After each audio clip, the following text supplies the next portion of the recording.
Capítulo 5. Nota de papá. He estado pensando bastante en la relevancia de Mike dentro de la historia. Y sí, me puse a repasar todos los capítulos anteriores, uno por uno, viendo qué tanto ha cambiado realmente el futuro con su presencia.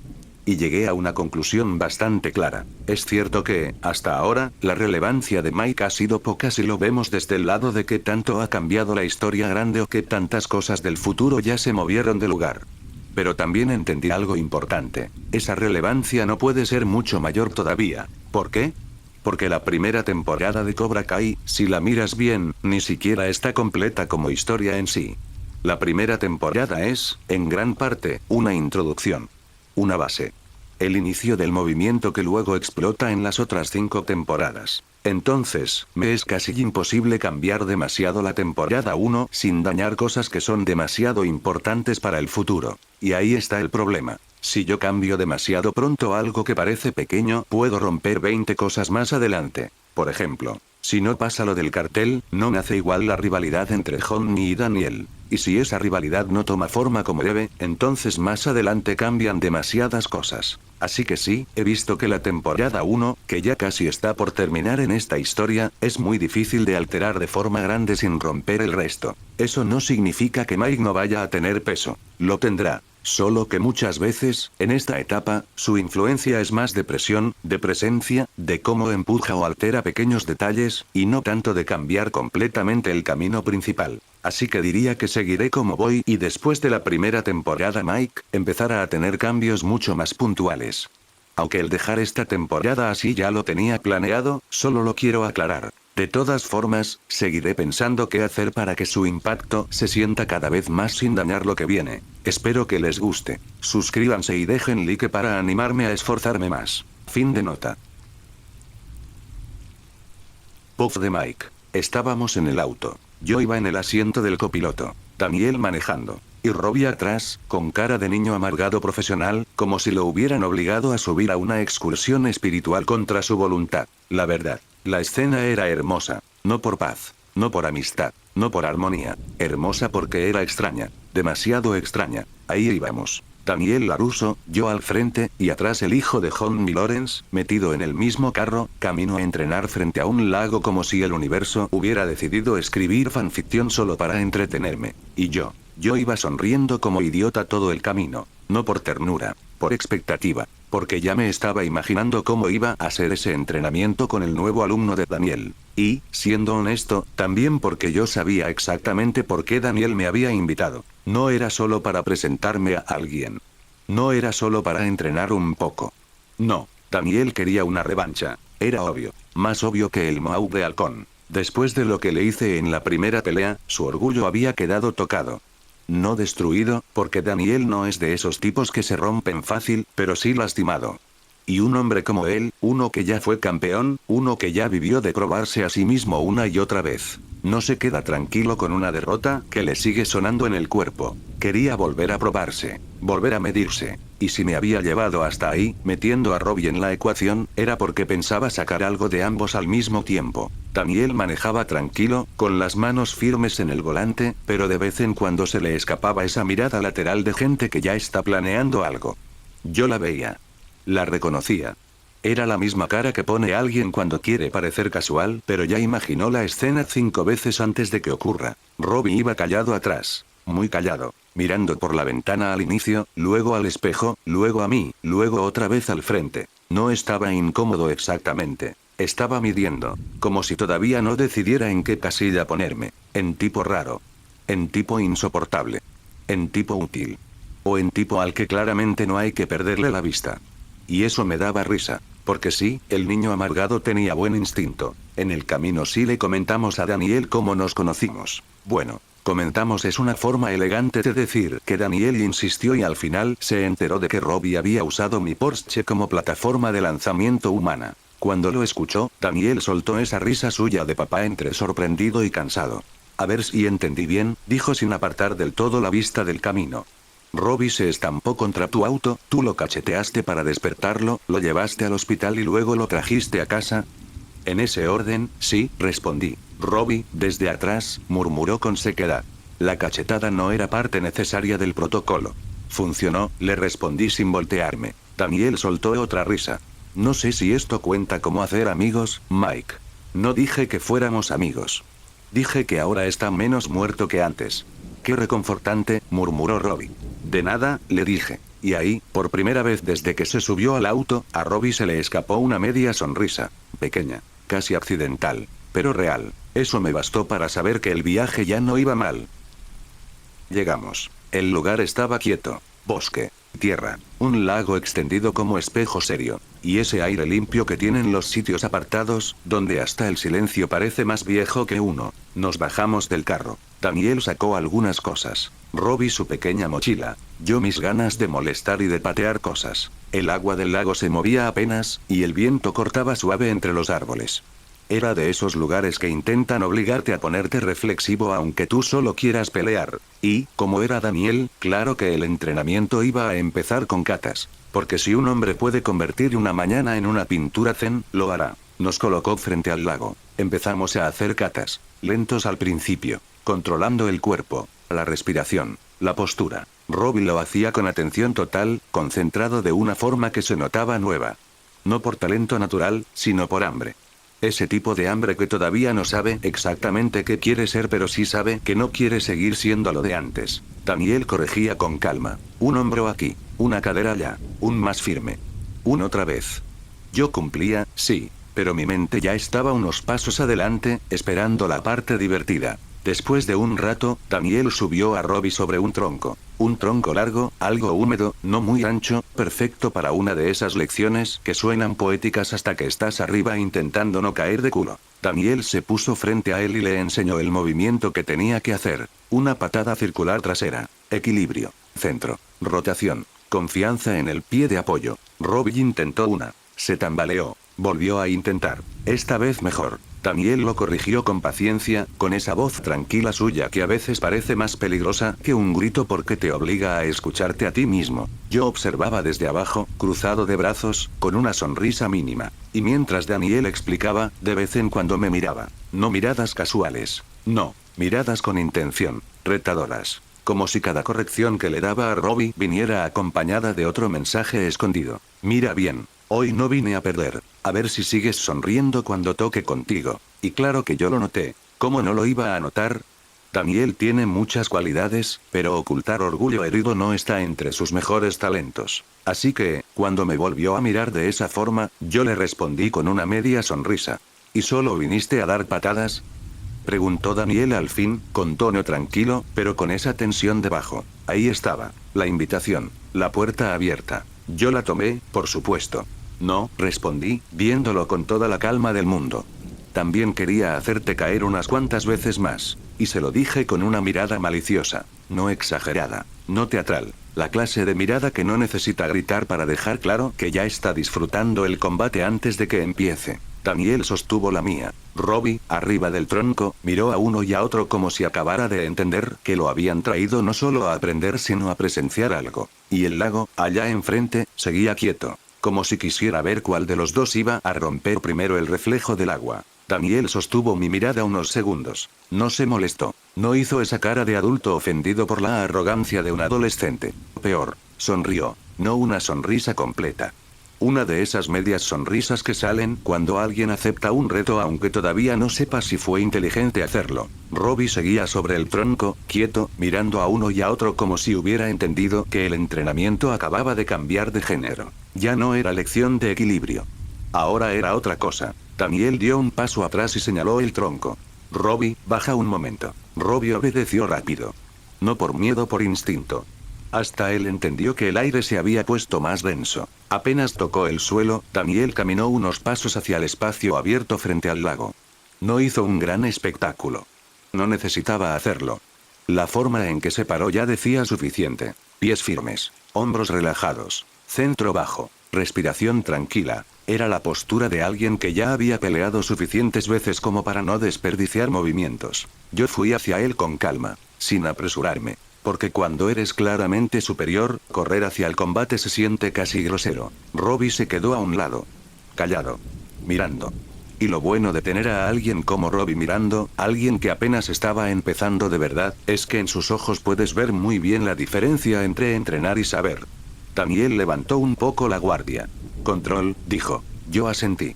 Claro. Pensamiento de Mike. Control, dice. Como si yo fuera el problema principal aquí. Nos quedamos quietos un segundo. El lago enfrente. El viento apenas moviendo la superficie. Los árboles haciendo ese ruido leve de fondo que tienen los lugares donde uno viene a encontrarse a sí mismo o a partirle el orgullo a otro con estilo. Daniel entró primero. Y eso me gustó. Porque la otra vez dudó demasiado. Midió demasiado.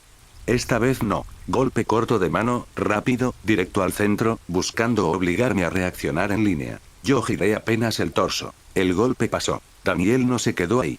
Encadenó una segunda mano y luego intentó entrar con el pie. Bien. Mucho mejor. Ya no se estaba guardando. Desvié la segunda mano con la palma, salí de la línea y le marqué el hombro con 2 dedos. No fuerte. No humillante. Solo una firma. Daniel resopló. Robbie lo notó enseguida. Porque eso fue lo primero impactante. Daniel se había movido bien. Había atacado bien. Y aún así, Mike ni siquiera parecía estar peleando a su ritmo. Parecía estar corrigiéndolo mientras combatían. Daniel volvió a entrar, esta vez con una patada media. Yo bloqueé con la tibia. Seco. Él quiso girar y recuperar el ángulo. Yo ya estaba afuera. Metí una patada lateral corta al abdomen, controlada, lo justo para empujarlo 2 pasos atrás. Daniel clavó el pie y se sostuvo. No cayó. Pero la diferencia quedó escrita en el suelo.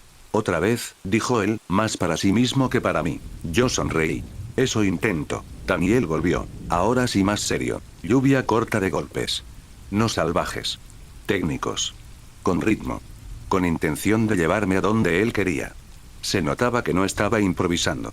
Estaba armando presión. Yo fui leyendo todo. No adivinando. Leyendo. Cada hombro. Cada pie. Cada cambio de peso. Bloqueé uno. Esquivé otro. Deslicé una mano para romper el tercero. Y cuando quiso cerrar con una patada, le barrí el pie de apoyo antes de que terminara de extender. Daniel se fue abajo. No de forma aparatosa. Solo abajo. Rápido. Limpio. Robbie abrió un poco más los ojos. Porque eso fue lo segundo que pegó fuerte. Daniel no estaba quedando mal por torpe. Estaba quedando mal a pesar de hacerlo bien. Y esa clase de superioridad siempre impresiona más. Le tendí la mano. Daniel la vio. La tomó. Se levantó. Y esta vez no dijo nada. Lo cual, viniendo de él, era más importante que cualquier frase. Se puso en guardia otra vez. El orgullo ya no estaba tocado. Ahora sí estaba adentro del combate. Ven, dijo. Yo fui. Entré con una frontal rápida para medir su reacción. Daniel la bloqueó mejor que antes, desplazándose lo justo, intentando robarme el centro. Pero no le alcancé a regalar nada. En cuanto sintió que me iba a tener cerca, giré cadera y cambié la pierna.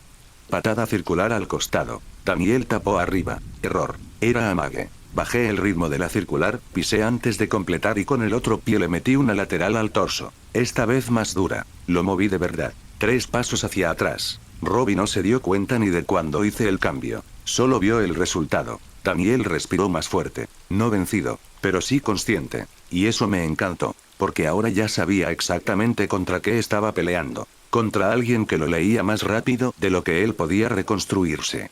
Muy bonito, dijo Daniel, entre aire y medio orgullo resentido. Gracias, respondí. Practico. Volvió a entrar. Esta vez sí salió algo del Daniel campeón. No por nostalgia. Por estructura. Daniel volvió a entrar. Y esta vez cambió. Se notó al instante. Antes se estaba moviendo como Daniel LaRusso, el de siempre. Guardia ordenada, postura limpia, respiración medida, esperando el error exacto para castigarlo con técnica. Ahora no. Ahora bajó un poco más el centro de gravedad. Acortó la distancia. Dejó de pelear bonito.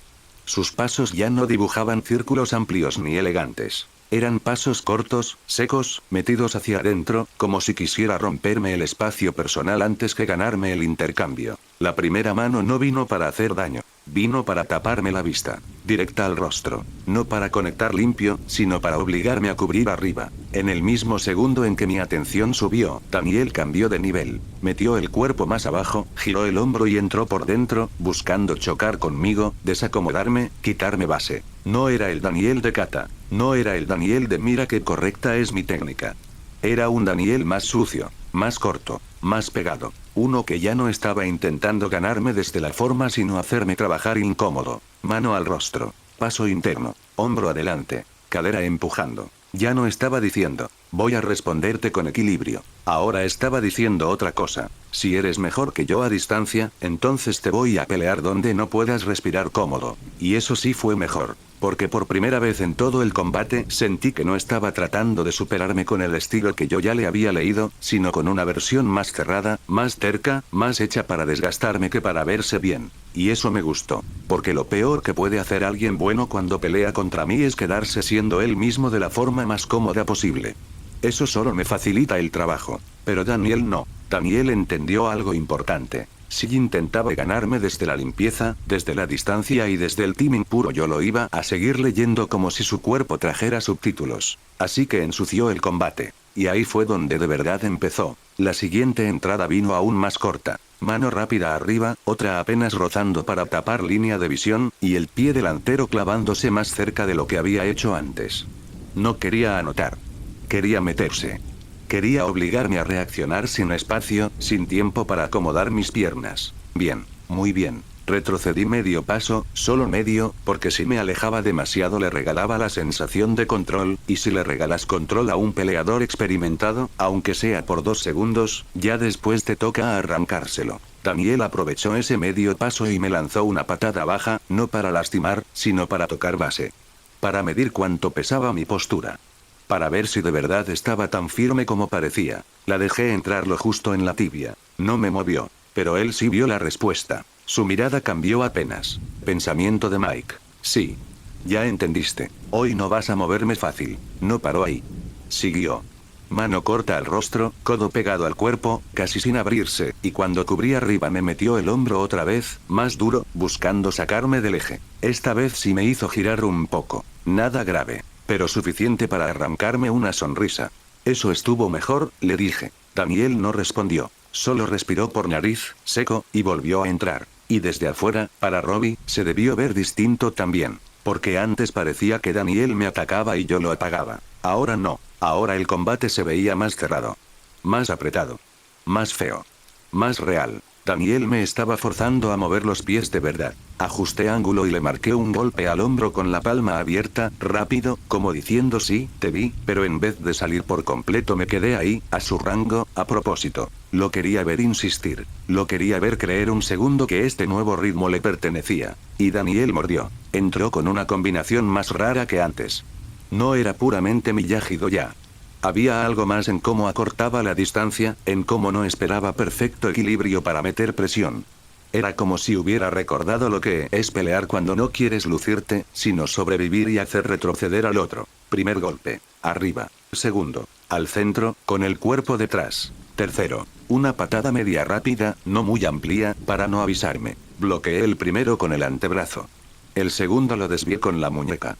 La patada me obligó a girar la cadera para amortiguarla, y por un segundo sentí el peso completo del intercambio. No dolor. Peso. Eso ya lo ponía por encima de casi todos los que había enfrentado en el valle. Robbie seguía callado. Lo sentía más que verlo. Porque cuando alguien está viendo una pelea y deja de respirar normal, el aire cambia. Daniel vino de nuevo. Y esta vez decidí no apagarlo enseguida. Lo dejé construir. Lo dejé pensar que me estaba llevando a un terreno menos cómodo. Me metió otro paso interno, cortándome espacio, y yo respondí tarde a propósito. Lo justo para que él sintiera que, si insistía 2 o 3 intercambios más, podía romperme el ritmo. Lo vi en sus hombros. En la forma en que se le acomodó la confianza. Ese fue su error. Porque un peleador como Daniel mejora peligrosamente cuando tiene esperanza. Pero también se vuelve más legible. Cuando alguien empieza a creer que encontró la llave, vuelve a intentar la misma cerradura. Y eso fue exactamente lo que hizo. Mano arriba para tapar. Paso interno. Hombro entrando. Solo que esta vez, antes de que terminara de meterse, yo ya había girado el pie de apoyo y salido medio paso en diagonal, robándole la línea. Su peso cayó donde yo ya no estaba. Y en ese segundo exacto, ese microsegundo donde el cuerpo todavía no entiende que el rival se movió, le clavé una patada lateral corta al torso. No de las que se oyen bonito, de las que empujan. Daniel se fue 2 pasos atrás, obligado. No cayó, pero sí tuvo que rearmarse. Y ahí Robbie lo vio clarísimo. Daniel había cambiado el ritmo. Había mejorado. Había puesto las cosas más feas, más incómodas, más peligrosas. Y aún así, yo seguía por encima. No por mucho show. Por control. Respiré hondo una vez. Daniel exhaló por la nariz y sonrió de lado. Oh, dijo. Ya te estás divirtiendo. Un poco, respondí. Volvió a entrar. Y ahí sí quiso mezclarlo todo. Guardia más alta. Paso corto. Amague de mano. Patada sin mucho recorrido. Recuperación rápida. Ya no estaba peleando como el maestro corrigiendo a su alumno brillante. Estaba peleando como un hombre orgulloso, intentando demostrar que todavía sabe ahogar a alguien con experiencia. Y honestamente, me cayó mejor así. Esquivé la primera mano con un movimiento mínimo de cuello, casi perezoso. La patada me rozó el costado porque decidí no salir del todo.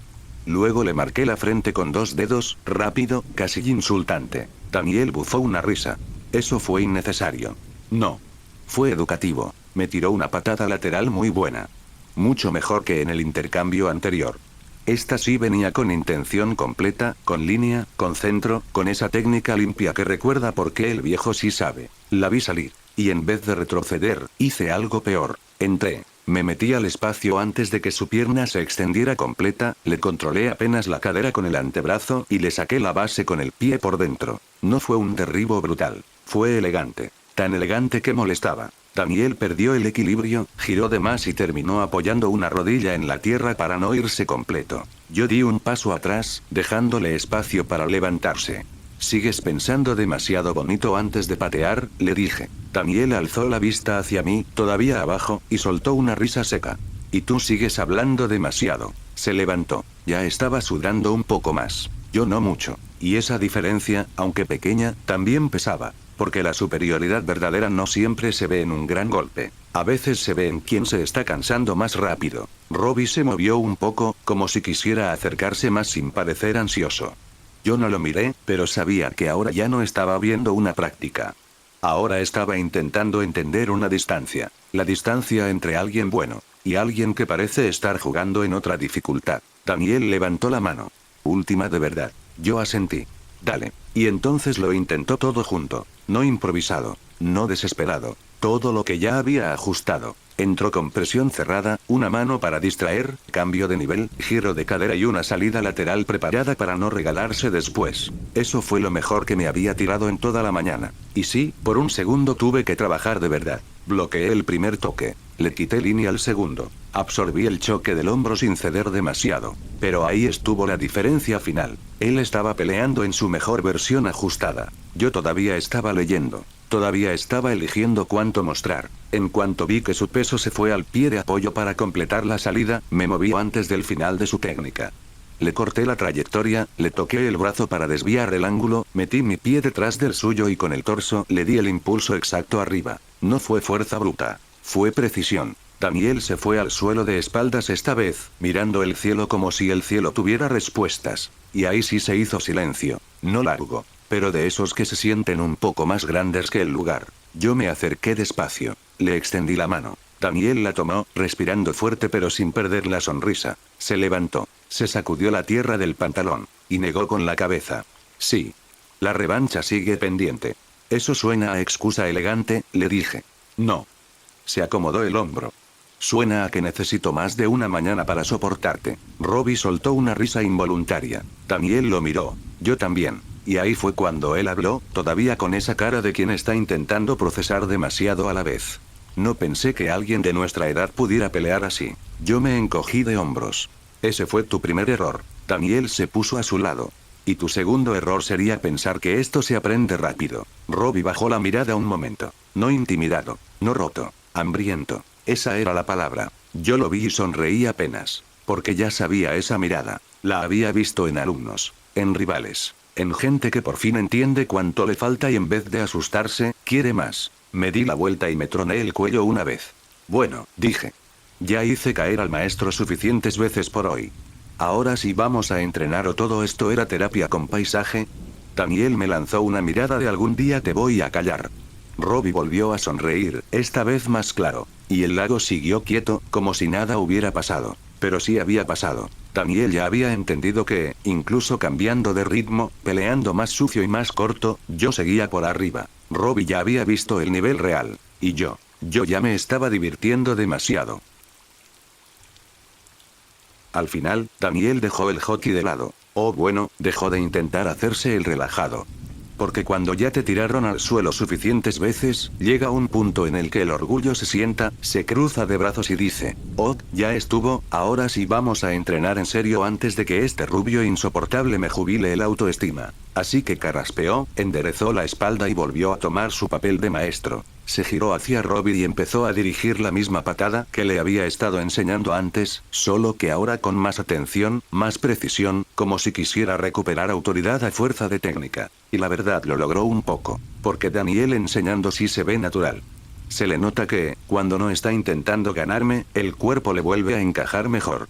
Sus manos explican, sus pies se acomodan, su voz baja de intensidad y todo en él empieza a tener ese ritmo raro que tienen los tipos que aprendieron a enseñar desde la paciencia. Mientras tanto, yo estaba cómodo, muy cómodo. Llevaba un short largo, un poco flojo, camisa sin mangas, y el ambiente ayudaba demasiado. Aire limpio, sombra fresca, el lago quieto allá al frente y ese silencio de bosque que parece decirte que, por unas horas, el mundo de afuera no existe. Yo estaba disfrutando la vida. Y eso, en mí, ya era noticia. Estaba sentado en el piso, con una malteada natural en la mano, viéndolos entrenar como si fuera un rey retirado, observando a sus súbditos descubrir que el equilibrio no es un concepto poético sino una necesidad básica para no caer de culo frente a un maestro. Entonces Daniel volteó a verme. Ya sabía esa mirada. Cuando pone esa cara, o te va a pedir ayuda o te va a usar para humillar a alguien con fines pedagógicos. Mike, ¿te puedes subir y dar un ejemplo a Robbie de cómo se hace? Preguntó. Yo levanté la vista de mi malteada. Lo pensé 2 segundos, por puro placer dramático, y luego me levanté del piso con calma, sacudiéndome un poco el short como si me estuviera preparando para entrar al escenario. Caminé hacia ellos y me subí. ¿Qué querías que hiciera? Pregunté con una pose relajada, casi ofensivamente relajada. Daniel señaló. La patada que le dije a Robbie. La recordé. Claro que la recordaba. No porque fuera difícil. Porque era el tipo de movimiento que, si tu cuerpo ya sabe escuchar la cadera, se vuelve simple. Y si no sabe, se vuelve un atentado contra la coordinación humana. Me puse en posición. Respiré una vez. Y la lancé. Limpia. Seca. Exacta. Sin siquiera balancear el tronco donde estaba parado. Eso fue lo que más pesó, no la patada en sí. Fue lo quieto que quedó todo lo demás. El árbol, el tronco, el cuerpo, la respiración. Como si el movimiento hubiera salido solo de la cintura hacia abajo y el resto de mí no tuviera derecho a desperdiciar energía. Robbie se quedó viéndome, no sorprendido por la patada. Sorprendido por lo natural. Daniel asintió, satisfecho. Bien, baja acá. Salté abajo con calma. Seguimos un rato con katas, luego con un entrenamiento de equilibrio, y después Daniel dijo que le enseñaría otra patada a Robbie. Pero justo cuando parecía que iba a empezar, recordó algo. Se dio una palmada leve en la frente. Oh, bueno, espérame. Tengo que traer algo. Señaló hacia donde estaba el carro. Ustedes quédense aquí. Y justo antes de irse, como quien lanza una bomba y se retira sonriendo, añadió. Mike, ¿le podrías enseñar la patada de gancho a Robbie? Gracias. Se fue. Así nomás. Me dejó ahí. Yo me quedé en blanco un segundo. ¿Me toca, maestro? Volteé a ver a Robbie. Y él me estaba viendo con una actitud casi igual a la mía. Esa mezcla de desconfianza, ironía y a ver con qué sales. Levantó una ceja y preguntó con una sonrisita. ¿Sabes hacerla? Yo lo miré con la cara más sarcástica del mundo. No. Puedo humillar a tu sensei, pero no sé hacer una patada de gancho. Robbie soltó una risa nasal, pequeña, y ahí supe que ya estaba un poco más suelto. Dejé el sarcasmo a un lado. Bueno, no del todo. Solo lo guardé en el bolsillo por unos minutos. Me puse de manera lateral. Mira mi postura, le dije. Esta es la postura correcta y cómo debe hacerse. Él me miró con una cara que básicamente decía, ajá, sí, claro, continúa, maestro no oficial. Yo seguí. Ahora, como puedes observar, estoy de manera lateral. Por lo tanto tengo un pie delante del otro. Mi pie derecho está adelante y el izquierdo atrás. Fui marcando con el cuerpo cada cosa mientras hablaba. No solo porque así se enseña mejor, sino porque con gente como Robin las palabras solas no sirven. Él aprende viendo. Midiendo. Comparando con su propio cuerpo. Y la patada de gancho es como dar un gancho pero con el pie. No es tirar la pierna porque sí. No es abrirla como loco y esperar que el universo haga su parte. Giré un poco la cadera, despacio, para que lo viera. Primero cargas la cintura. Después levantas la pierna. La sacas, sí, pero no para empujar. La idea es que la pierna pase, gire y regrese como una cuchilla que engancha. Le hice el movimiento en cámara lenta. Aprovechas el giro de la cintura para darle más velocidad y más fuerza. Si no hay cintura, la patada sale hueca. Si no controlas el pie de apoyo, te caes o te vendes. Y si abres demasiado pronto. Lo miré. Pareces idiota. Robbie soltó una media risa. Eso último sí lo entendí. Me alegra. Es la parte más importante. Volví a marcar el movimiento, esta vez un poco más rápido. La pierna salió, recorrió el arco, enganchó el aire y volvió. Silbó apenas. Nada exagerado, pero sí lo suficiente para que él entendiera que esa patada no era para tocar bonito. Era para entrar donde el rival ya no te está viendo venir. Robbie quedó un poco perplejo al verla. No por el espectáculo, porque entendió que era más difícil de lo que parecía. Hazla, le dije. Él se acomodó. Intentó copiarme. Y bueno, la primera fue una falta de respeto a la biomecánica. Levantó mal la rodilla, abrió la cadera tarde y el pie de apoyo parecía estar negociando con el suelo. Yo agarré un palo que estaba por ahí. No grande, no amenazante. Lo justo para convertirme en una mezcla incómoda entre sensei y villano menor. Otra vez. La hizo de nuevo. Le di un toque en la pantorrilla con el palo. Eso está mal. Hey. No llores. Corrige. Volvió a intentarlo. Ahora la rodilla iba mejor, pero estaba dejando la cara completamente abierta. Toque en el hombro. Eso también está mal. ¿Todo está mal o solo te caigo mal?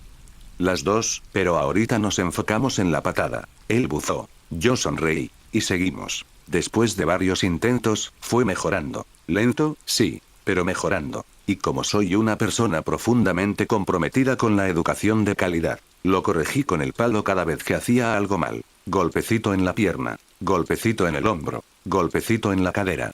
Pie de apoyo, toque. Más giro, toque. No abras el pecho, toque. Y una que otra vez. Si lo hacía demasiado bien, también le daba. No fuerte, obviamente. Lo justo. Por principios. Por equilibrio universal. Por pequeña venganza estética. Ja ja ja ja, soy un sigma, pensé, mientras él me miraba como si no terminara de decidir si estaba aprendiendo o siendo secuestrado por una academia clandestina de sarcasmo físico. Pero funcionó. Porque llegó un punto donde la patada ya no parecía un accidente. Ya tenía forma. Intención. Arco. Le faltaba limpieza, sí, pero ya se veía la idea. Y eso en un alumno nuevo vale mucho. Robbie respiró más hondo, reajustó postura y lanzó otra. Esta vez la pierna salió mejor. La cintura entró más natural. El pie de apoyo giró lo suficiente. Sonreí de lado. Esa sí se parece a una patada y no a una discusión con tu pierna. Gracias, sensei psicópata.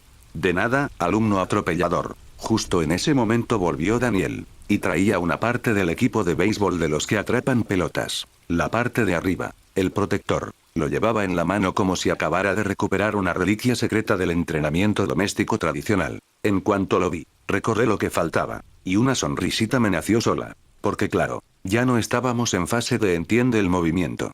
Ya habíamos salido de la parte bonita. De la parte donde uno explica cosas como postura, giro, equilibrio, centro, respiración y demás palabras que suenan muy sabias hasta que toca pegarle a algo. Ahora venía la parte útil. Daniel se quedó quieto un segundo con el casco y el protector en las manos, como si quisiera darle un poco de misterio al asunto. No mucho. Lo suficiente. Luego se puso el casco. Después el protector de pecho. Se lo ajustó con calma, sin apuro, con esa naturalidad de tipo que ya hizo eso suficientes veces como para no necesitar ceremonia. Y luego se acercó a Robbie. Bien, dijo.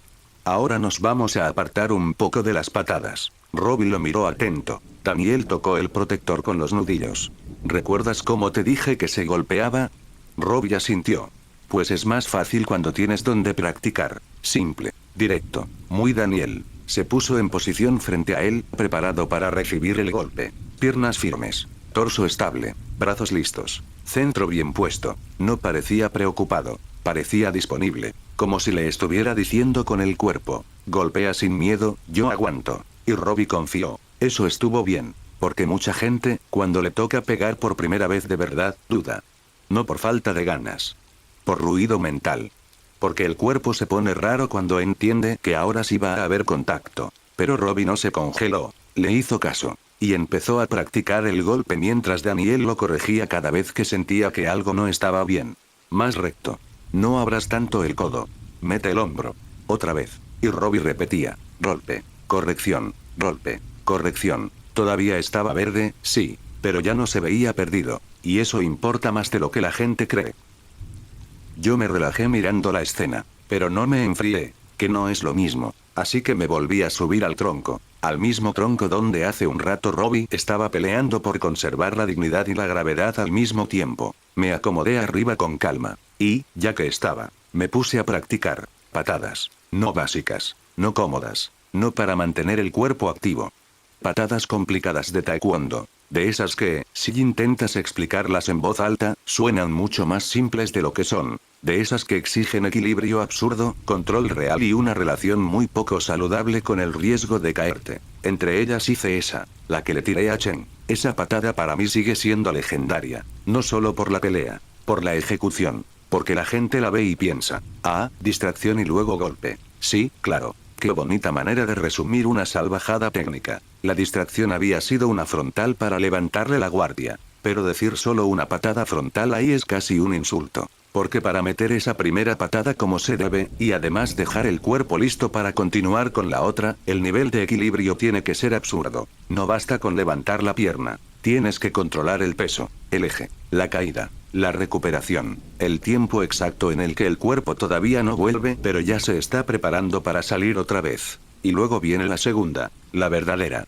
la que castiga, la que, si sale limpia, parece natural, y si no sale limpia, te deja como idiota en el aire. Yo la lancé ahí arriba, en un espacio reducido, sobre una superficie inestable, con el tronco debajo de mis pies como si fuera suelo firme. La frontal salió, seca, limpia, sin regalar base, y enseguida encadené la otra. El giro entró natural, la pierna pasó con fuerza, la secuencia salió impecable. Eso fue lo que más pesó, no la velocidad, no lo vistoso, no la altura, la estabilidad. Parecía que el árbol ni sentía mis movimientos, como si el tronco no se atreviera a temblar, como si el espacio no me hiciera falta, como si mi cuerpo no tuviera que negociar nada con el equilibrio, porque ya lo traía resuelto de fábrica. Y claro, Daniel y Robbie se quedaron viéndome, los dos, perplejos, no por el show, por lo fácil que se veía algo que no debía verse fácil, pero Daniel reaccionó primero, porque si no lo hacía, iba a perder a su alumno por distracción total.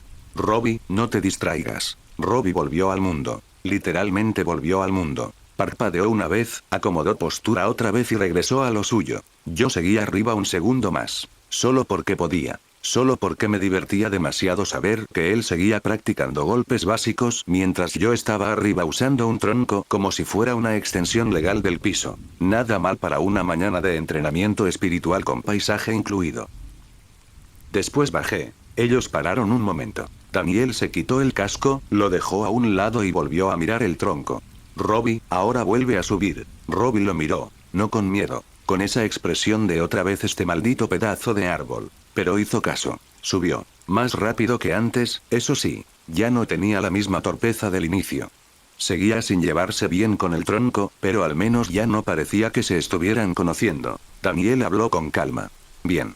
Ahora haz la patada frontal. Robbie obedeció, y la lanzó. No se le complicó mucho. El tronco sí tembló un poco.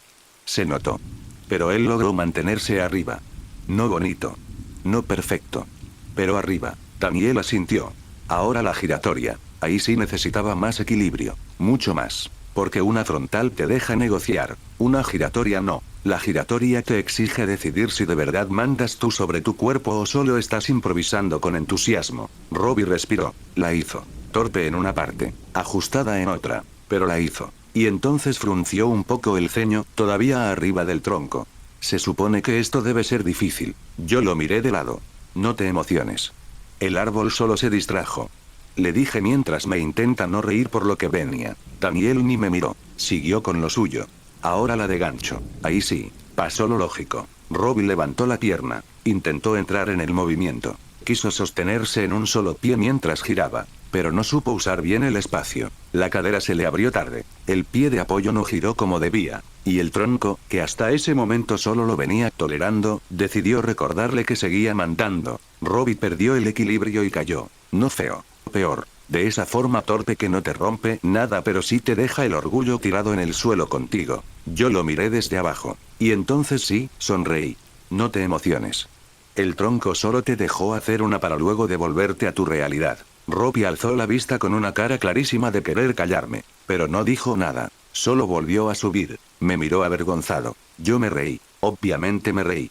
Con ese equilibrio, con razón chocaste mi carro. Él me miró con una cara clarísima de querer callarme, pero no dijo nada. Volvió a subir, y eso estuvo mejor que cualquier respuesta. Daniel fue a sacar unas sillas. Nos sentamos ahí, los dos mirando cómo Robbie seguía balanceándose arriba del tronco, a veces mejor, a veces peor, a veces cayéndose otra vez como si el universo quisiera enseñarle humildad por repetición. Y cada vez que se caía, yo soltaba la carcajada, sin esconderla, sin disfrazarla. Porque sí, desde afuera podía sonar cruel, pero también era parte de la esencia. Aprender así tiene eso. Te obliga a pasar por la parte ridícula, por la parte frustrante, por la parte donde tu cuerpo parece estar peleado contigo, y si no abandonas ahí, recién entonces empiezas a construir algo real. Robbie cayó varias veces, por abrir mal la cadera, por dejar muerto el pie de apoyo, por no saber medir cuánto espacio tenía realmente, por querer hacer la patada antes de tener el equilibrio, pero seguía, subía, probaba, caía, volvía a subir, y poco a poco fue mejorando. No una locura, no de forma mágica, pero sí real. Primero dejó de pelearse tanto con el tronco, después dejó de moverse como alguien que solo intenta no caerse, y por fin, después de varios intentos, logró una patada que sí tenía forma de verdad. La pierna salió mejor, la cintura entró más natural, el pie de apoyo giró a tiempo, y, lo más importante, no cayó, se quedó arriba. Daniel lo notó enseguida, yo también. Y aunque no le regalé gran cosa con la cara, por dentro admití que esa ya sí contaba. Robbie bajó respirando más fuerte, con el cabello algo desordenado y esa expresión de tipo que siente que acaba de sobrevivir a algo que no debería haber sido tan difícil, pero lo fue. Yo lo miré y dije, mira eso. Ya no eres una amenaza inmediata para la propiedad privada. Rodó los ojos. Algún día te voy a callar. Sonreí. Sí.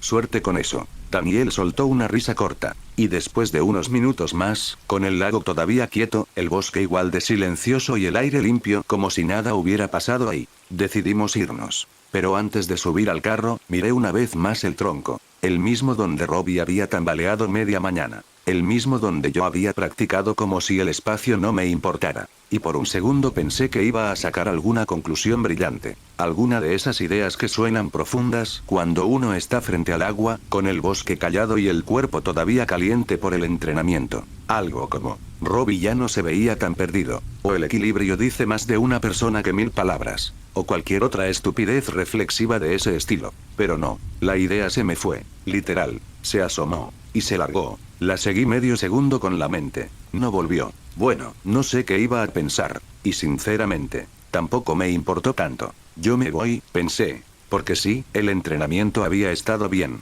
muy bien. El aire limpio, el lago quieto, Daniel recibiendo golpes con dignidad variable, Robbie cayéndose del tronco como si tuviera un conflicto personal con la gravedad. Todo precioso, pero ya había tenido suficiente naturaleza por un día.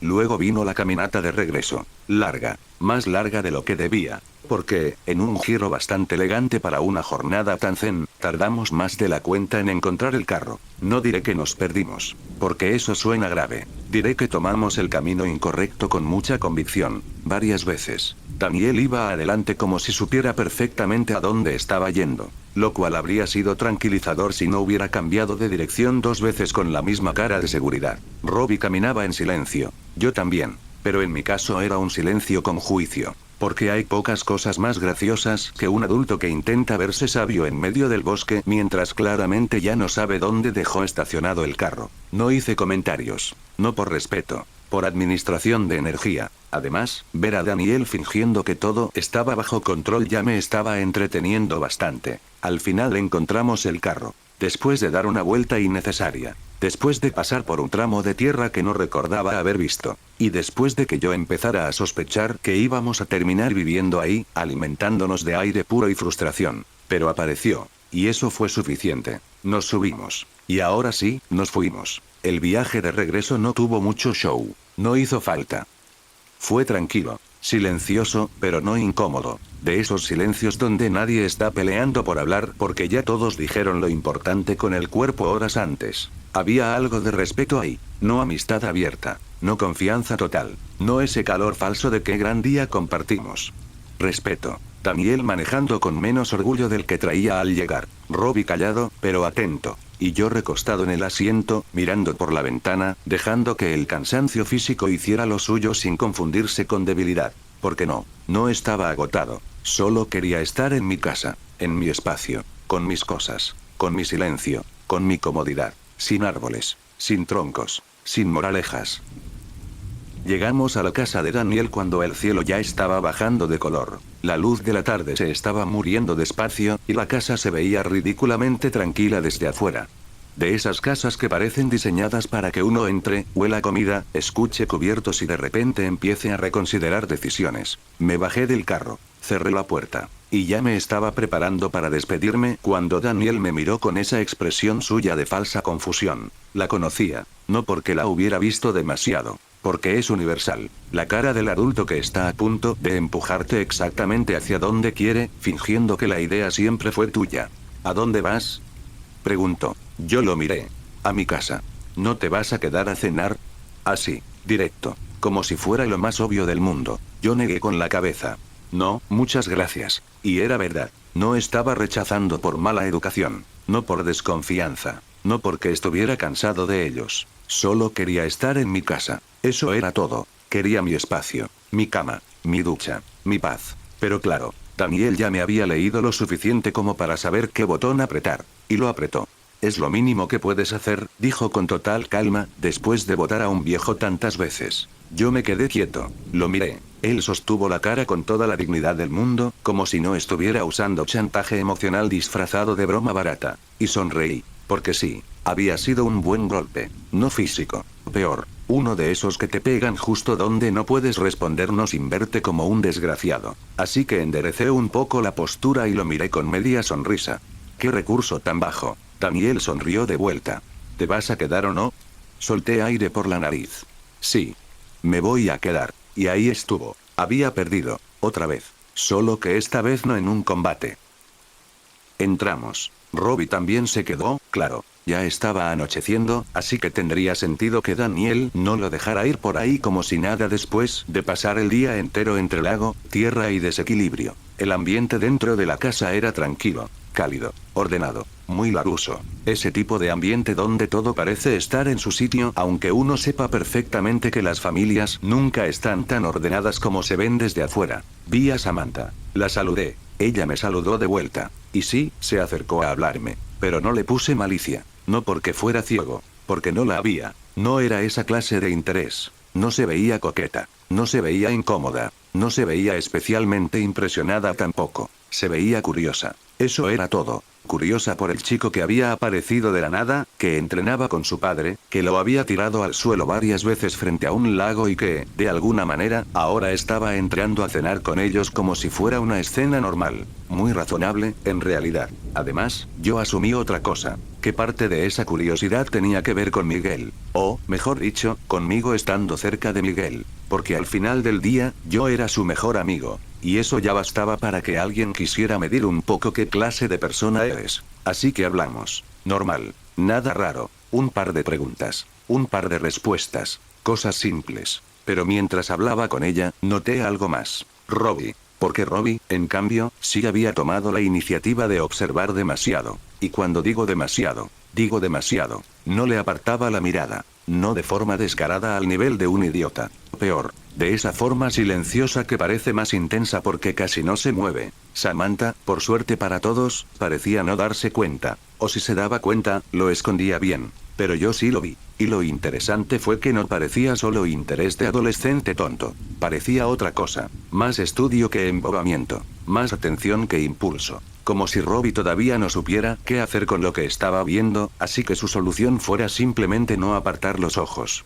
Y eso me hizo arquear una ceja por dentro. Porque claro, uno puede sacar a un chico del caos. Pero el caos a veces tarda un poco más en salir del chico. Después de un rato en la sala, terminé conociendo un poco más a la familia. No como bienvenido a nuestra mesa, joven guerrero del lago. Gracias a Dios. Solo la clase normal de intercambio donde la gente te mide sin parecer que te están midiendo. Preguntas casuales. Miradas rápidas. Respuestas cortas. Yo me acomodé bastante bien, la verdad. Porque sé hablar cuando quiero, y sé parecer más educado de lo que la gente espera cuando me conviene. Eso siempre ayuda. Luego tocó poner la mesa afuera, en el patio. La tarde ya estaba casi ida y el aire estaba mucho más fresco.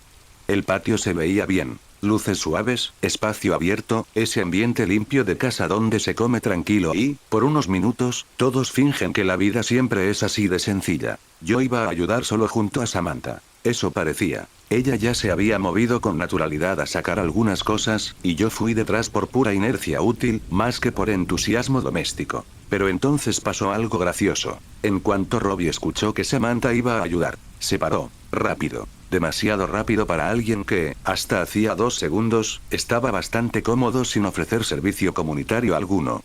Yo ayudo, dijo. Así, de golpe. Casi como si temiera llegar tarde a algo que solo él estaba viendo. Yo giré apenas la cabeza y lo miré. No dije nada. Todavía. Porque a veces el silencio molesta más. Robbie evitó mirarme. Lo cual, por supuesto, empeoró todo para él. Porque cuando alguien evita mirarte justo después de hacer algo sospechoso, prácticamente te está firmando la confesión en la frente. Samantha solo siguió con lo suyo. Normal. Daniel estaba adentro un momento, así que no vio el pequeño milagro. Robbie Keene ofreciendo ayuda doméstica sin que nadie se la pidiera 2 veces. Yo tomé un par de platos. Él tomó otros. Y mientras caminábamos hacia el patio, lo miré de reojo con la calma más venenosa que encontré disponible. «¿Qué servicial te pusiste de repente?» Robbie siguió caminando. «Cállate». Sonreí. «Ah, ahora sí. Ahora el ambiente sí se estaba poniendo interesante». Mientras poníamos la mesa, observé, ya casi al borde de la carcajada, cómo Robbie aprovechaba cualquier cosa para acercarse a Samantha. Cualquier cosa. Si había que mover platos, aparecía con los platos. Si faltaban vasos, de pronto él también iba por vasos. Si había que acomodar cubiertos, casualmente terminaba justo al lado de ella. Muy natural todo. Tan natural como un ciervo en patines. Yo lo veía de reojo y tenía que contenerme porque la escena, sinceramente, tenía su encanto. No por romántica. Por torpe.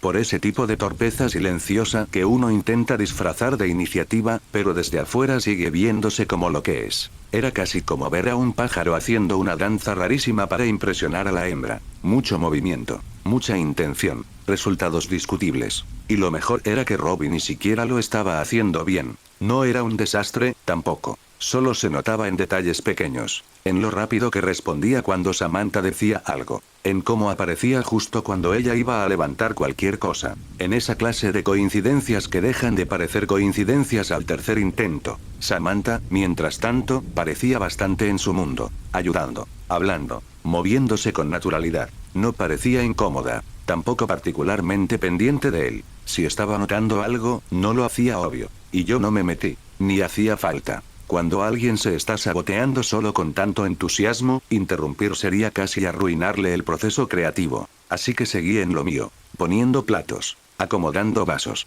mirando de reojo cómo Robbie se inventaba excusas domésticas con la fe de un hombre que todavía no entiende que el universo no premia el esfuerzo tan rápido. Cada intento suyo terminaba en una pequeña nada, una aproximación, 2 palabras, un gesto útil, y luego otra vez al mismo punto. Samantha seguía normal, y él seguía orbitando como si estuviera esperando una señal divina que claramente no iba a bajar esa noche desde el techo del patio. Hermoso. Cuando terminamos, avisamos que ya podían salir a sentarse. La luz ya estaba bajando bien. Todavía no era noche cerrada, pero el cielo ya estaba en esa parte donde deja de fingir que va a seguir claro. El patio se veía bien. Tranquilo. Familiar. De esos lugares donde uno se sienta a cenar y casi parece lógico que el mundo, por unas horas, se quede quieto. Fueron saliendo. Se sentaron. Y al poco rato trajeron la comida. Todo se acomodó rápido. Las sillas. Los platos. Las conversaciones fáciles. Ese ruido leve de cubiertos y voces que hace que una casa se sienta realmente habitada y no solo bien decorada. Yo me senté. Y, para mi propia sorpresa, no me sentí fuera de lugar. Eso estuvo curioso. No porque de pronto me hubiera vuelto parte de la familia Larusso, tampoco exageremos. El día había sido largo, pero no tan milagroso. Solo no me incomodaba estar ahí. Y eso ya era bastante. Después de un día entero entre árboles, lago, troncos, golpes y Daniel intentando perder con dignidad administrativa, sentarse a cenar en paz era casi un lujo. De vez en cuando miraba a Robbie. Seguía igual. Más contenido, claro, porque estar sentado a una mesa con adultos alrededor obliga a fingir un poco más de civilización. Pero aún así, cuando podía, su atención se le iba a Samantha otra vez. No descarado, no al nivel de un idiota, más bien en esa zona rara donde alguien cree que está siendo discreto, pero claramente no nació para espionaje. Interesante, muy interesante. Y yo, por dentro, ya le estaba guardando material para molestarlo después. En un momento, la mamá de Samantha me miró con esa curiosidad tranquila que tienen los adultos cuando ya decidieron que eres educado, pero todavía quieren saber de dónde saliste exactamente. Oye, Mike, ¿desde qué edad entrenas? Preguntó. Alcé la vista. Tragué primero, porque responder con comida en la boca me parecía una forma demasiado agresiva de integrarme a la familia. Desde pequeño, dije. Bastante pequeño, la verdad. Ella asintió. La conversación siguió. Normal. Ligera, cómoda, y yo seguía ahí, cenando como si aquello fuera una noche cualquiera, aunque, justo afuera de esa escena tan tranquila, otro ya la estaba viendo con ojos muy distintos. Puff de Miguel. Llegué a la casa de Sam. Iba nervioso, bastante, más de lo que quería admitir, y eso que todavía traía en la cabeza una de esas ideas geniales que te meten Ellie, aunque, o como quisiera llamarse en ese momento. Algo sobre que caer sin avisar se veía seguro. Decidido. Alfa, seguramente habría dicho él con esa convicción de gurú barato que a veces le sale. No estaba tan seguro, pero ya estaba ahí, y a veces el cuerpo sigue avanzando aunque la cabeza vaya atrás, dudando de cada paso como si hubiera firmado un contrato sin leerlo. Así que respiré, caminé hasta la puerta, y cuando iba a tocar, escuché risas y voces mezcladas. Conversación viva, activa. Me detuve, no por miedo exactamente, más por ese golpe pequeño de duda que te frena cuando entiendes que llegaste a una escena que ya estaba pasando sin ti. Me acerqué un poco más, solo lo suficiente para asomarme, y lo vi. La familia de Sam estaba cenando en el patio. Al principio sonreí, casi por reflejo, porque verla ahí, en su casa, en algo tan suyo, tan normal me gustó. Se veía bien, tranquila, cómoda. Pero entonces vi a un chico desconocido, y la sonrisa se me fue. No fue solo porque hubiera otro tipo ahí. No fue ese celo básico de hay alguien más cerca de mi novia. Fue como la estaba mirando. Eso fue lo que me pegó. La atención, la insistencia, esa forma de estar pendiente de alguien incluso cuando intenta disimularse. Me quedé quieto, escuchando, sin saber todavía si estaba siendo ridículo o si de verdad había algo ahí que me estaba molestando con razón. Entonces oí una voz. Oye, Mike, ¿desde qué edad entrenas? La mamá de Sam, Mike. Parpadeé, y me asomé un poco más, solo para confirmar que no había escuchado mal. Y sí, ahí estaba, Mike, sentado a la mesa, cenando con ellos, como si llevara años entrando y saliendo de esa casa. Me quedé mirándolo un segundo, más confundido que otra cosa, porque la primera pregunta ni siquiera fue por Robbie, fue otra. ¿Qué hace Mike ahí? Lo vi responder algo, lo vi bastante cómodo, lo vi, incluso, pareciendo disfrutar la cena. Y eso no me ayudó en nada, porque ahora no solo estaba Robbie ahí, mirando demasiado a Sam, ahora también estaba Mike. Mike, de todos. Y aunque sabía que era mi amigo, aunque sabía que probablemente había una explicación, la cabeza no espera explicaciones cuando los celos ya se sentaron primero y encima piden mesa. Me quedé un segundo más, solo uno. El suficiente para entender que no quería seguir viendo. Porque mientras más miraba, menos claro me quedaba todo. Un chico, Sam, Mike, la cena, las risas, lo normal que se veía la escena desde afuera. Y yo ahí, del otro lado, quieto, como si hubiera llegado tarde a algo que ni siquiera sabía que estaba ocurriendo. Así que retrocedí, despacio, sin tocar la puerta, sin avisar que había estado ahí, con más celos que respuestas, y me fui. Puff de Mike. Al día siguiente me desperté en mi cama, lo cual, sinceramente, ya era una victoria. Porque sí, me había quedado a cenar en casa de los Larusso. Sí, el ambiente estuvo raro por momentos. Sí, Robbie pasó media tarde haciendo méritos invisibles frente a Samantha como si el romanticismo adolescente se alimentara de platos y cubiertos. Pero al menos no llegué tarde a mi casa. No terminé secuestrado por una sobremesa eterna. No me atraparon en una conversación familiar de esas donde un adulto te pregunta por tu futuro como si tuvieras la obligación moral de tener uno planeado a los 17. Y, lo más importante, dormí en mi cama. Eso ya me dejaba empezar el domingo con algo parecido a la dignidad. Era domingo. Y el domingo, en teoría, era tranquilo. En teoría. Porque en la práctica todavía existía Cobra Kai. Todavía existía Johnny Lawrence. Todavía existía Daniel LaRusso. Y cuando esos dos hombres respiraban en la misma ciudad, la palabra tranquilo entraba en terreno bastante imaginario. Aún así, la mañana empezó bien.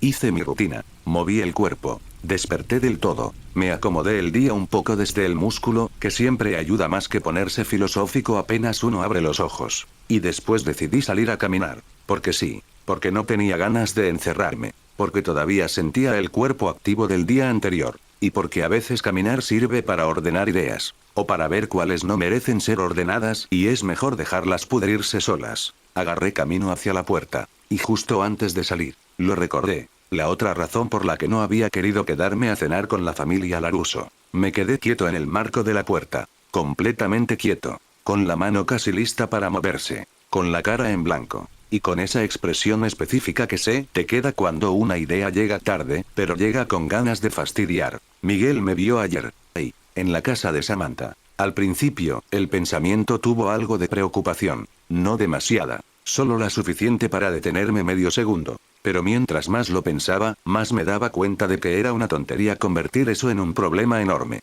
O sea, sí, podía ser incómodo. Podía prestarse a malas interpretaciones. Podía perfectamente entrar en la categoría de situación que un adolescente enamorado va a manejar como un ser maduro y razonable. O sea, no, Mini Mike. De seguro piensa que te estás echando a su novia. Me dio un tic en el ojo. Literal. Uno pequeño. Discreto. Pero real. No respondí enseguida. Porque ya había aprendido algo importante en la vida. No es buena idea discutir con tu propia estupidez mental cuando todavía ni desayunaste bien. Te gana por cansancio. Así que lo ignoré. O lo intenté. Pero, claro, el enano desgraciado tenía un punto. Porque Miguel seguía siendo un adolescente. Uno bastante mejor que la mayoría, sí. Pero adolescente al final. Y los adolescentes, cuando ven una escena a medias, rara vez la completan con lógica. La completan con inseguridad. Con celos. Con imaginación barata. Con el hermoso talento de llegar a la peor conclusión posible en el menor tiempo disponible. Así que sí. Probablemente había visto a Samantha. A Robbie. A mí. A la familia cenando. Y luego su cerebro había hecho lo suyo. Nada bueno, seguramente. Nada brillante tampoco. Pero bueno, lo mejor seguía siendo actuar como si nada hubiera pasado. Porque a veces aclarar demasiado solo vuelve una situación más sospechosa.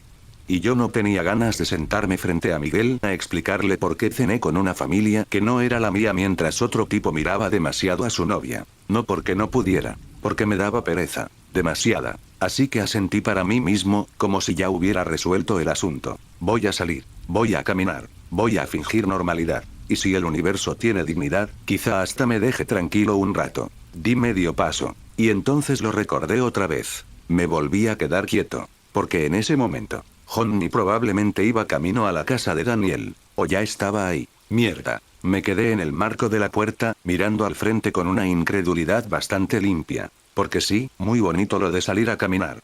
Muy sano. Muy equilibrado. Muy protagonista de película indie que necesita despejarse. Pero mientras yo estaba acá debatiendo con mis propias neuronas, el caos probablemente estaba ocurriendo allá. En la casa de Daniel. En el centro exacto donde siempre ocurría cuando esos dos se cruzaban con suficiente tiempo libre y muy poca inteligencia emocional disponible. Mini Mike. Eres el protagonista y la trama está pasando en otra casa. Cerré los ojos un segundo. Odiaba cuando sonaba convincente. Mini Mike. Encima mañana es el Old Valley. Y ahí sí abrí los ojos. Despacio. Con la misma cara de quien acaba de recordar que dejó una bomba encendida en alguna parte y recién ahora conecta dos ideas bastante sencillas. Era verdad. Mañana era el Old Valley. Mañana. No pronto.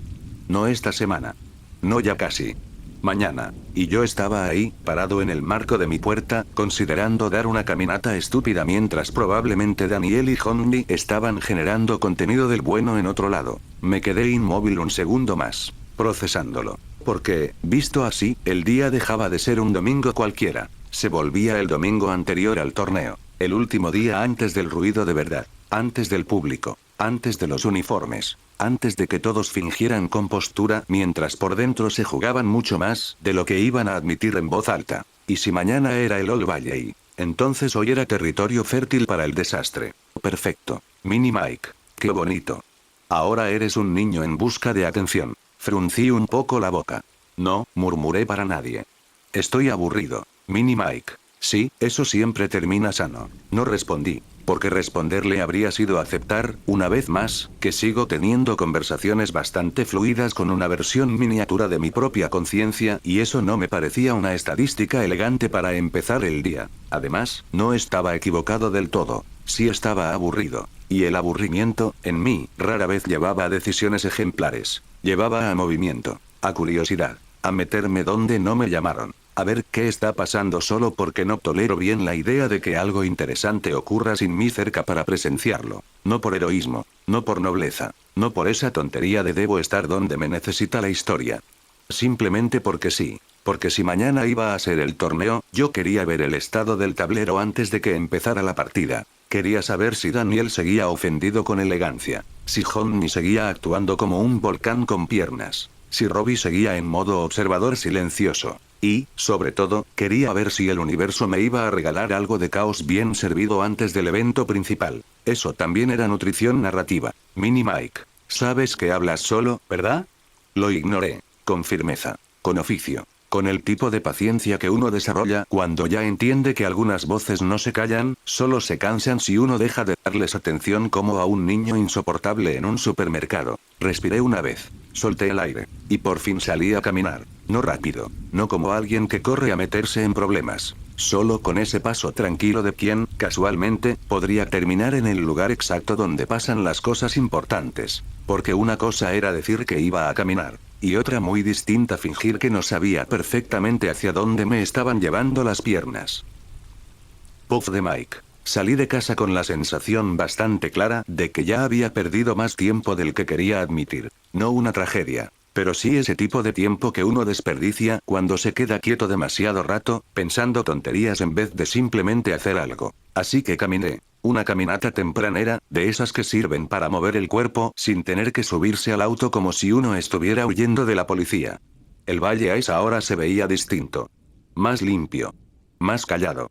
Como si por unos minutos fingiera ser un lugar normal y no el escenario habitual de adolescentes con traumas, senseis descompuestos y decisiones cuestionables. El aire estaba bien. La luz también. Y por un rato, sinceramente, no estuvo mal. Me ayudó a bajar un poco el ruido de la cabeza. No del todo, claro. Eso sería pedirle demasiado a una caminata. Pero al menos me dejó regresar a casa con el cuerpo más despierto y la mente un poco menos empeñada en inventarse problemas. Cuando llegué, me quedé pensando si ir a Cobra Kai. La idea apareció sola. Y se fue casi igual de rápido. Porque, siendo realistas, probablemente no iba a haber mucho ahí. Hoy Johnny seguramente se la pasaría metido con Daniel, probando su auto, discutiendo algo estúpido, corrigiéndose mutuamente con ese talento que tienen ambos para convertir cualquier interacción simple en una competencia extraña.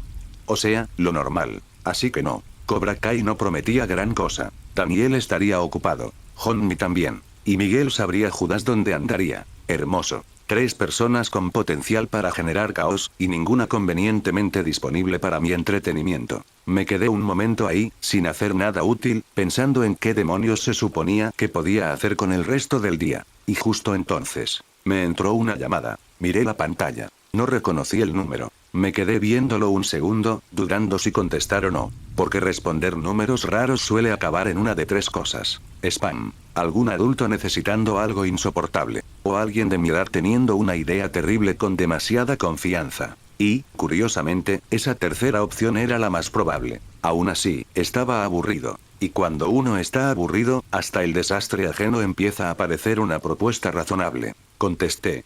¿Sí? Del otro lado no hubo saludo normal. Claro que no. Oye, serpiente, ¿cuántos años tienes? Fruncí un poco el ceño. Qué forma tan elegante de iniciar una conversación. ¿Quién eres? Pregunté, un poco seco. Soy Halcón, papi. Me quedé en silencio un segundo. Claro, tenía sentido. Solo Aud podía sonar así de convencido de sí mismo a través de un teléfono, como si el aire alrededor tuviera la obligación legal de aplaudirle. Oh, dije. ¿Y qué quieres? Pues estábamos buscando a un adulto que nos ayudara en algo. Da igual si no lo eres. Ven a mi casa.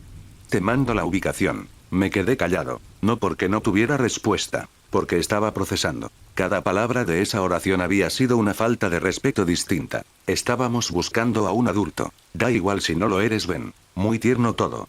¿Y qué harás? Pregunté al final. porque no pensaba moverme solo por obedecer una convocatoria armada por un gallo teñido con exceso de autoestima. Del otro lado hubo un pequeño ruido, como si él mismo todavía no tuviera claro por qué estaba llamando gente. Aún no sé, respondió.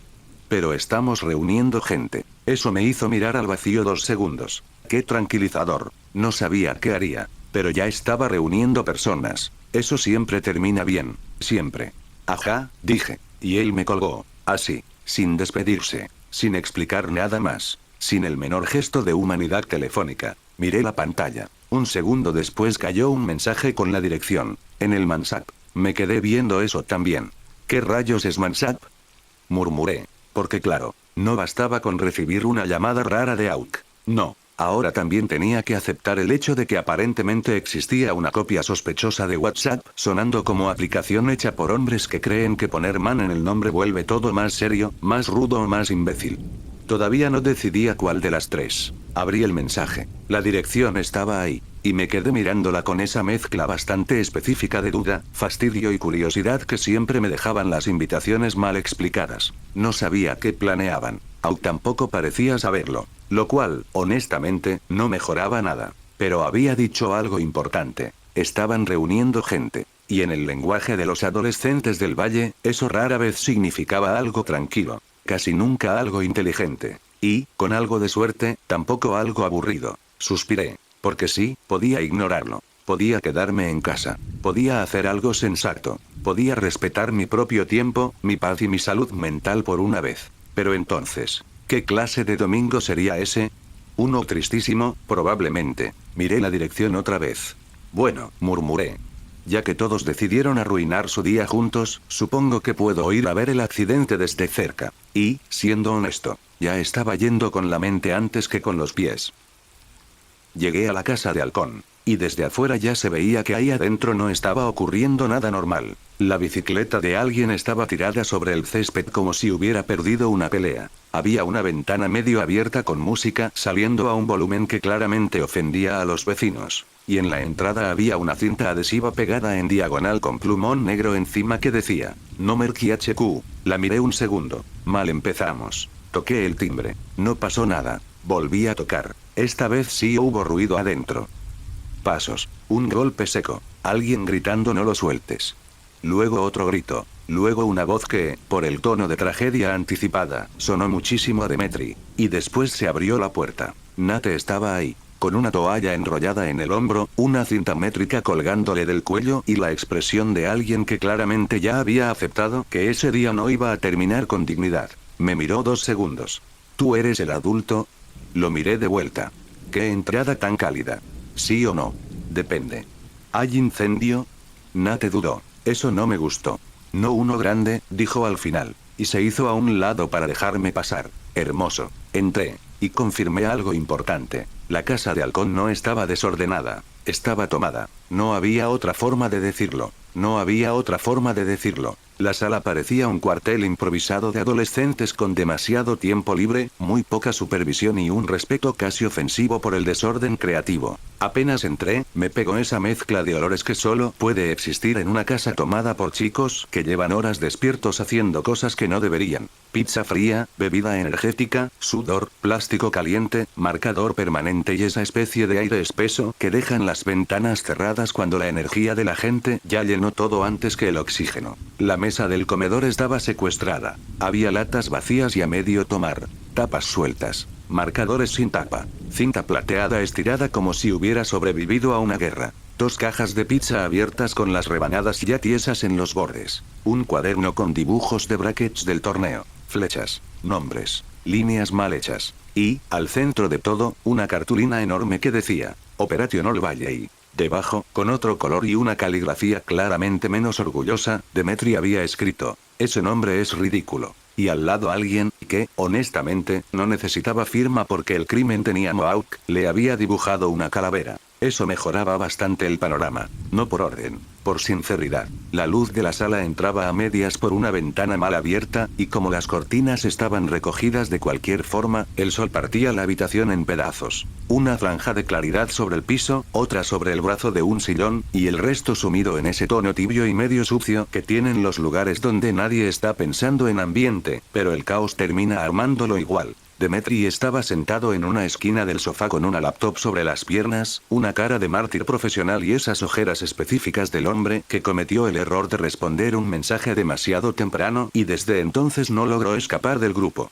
Bert estaba subido arriba de una silla. No pregunté por qué todavía. Mitchell sostenía un extremo de una cuerda con ambas manos, como si la cuerda hubiera sido idea suya y ahora le tocara defenderla por honor. Nate tenía el otro extremo. Y tirado de lado, ocupando media sala como un cadáver deportivo, había un saco de entrenamiento negro con la lona marcada por arrastres, apoyado en el piso como si hubieran intentado colgarlo y el techo hubiese respondido con la única sensatez disponible en esa casa. Del fondo, desde la cocina, venía el sonido de algo golpeando metal, luego un cajón cerrándose mal, luego pasos rápidos. Y entonces salió Halcón. Mohawk húmedo. Camiseta sin mangas. Una energía tan intacta que casi resultaba ofensiva. La clase de confianza que tiene alguien que todavía no termina de entender que el desastre que lo rodea también habla de él como persona.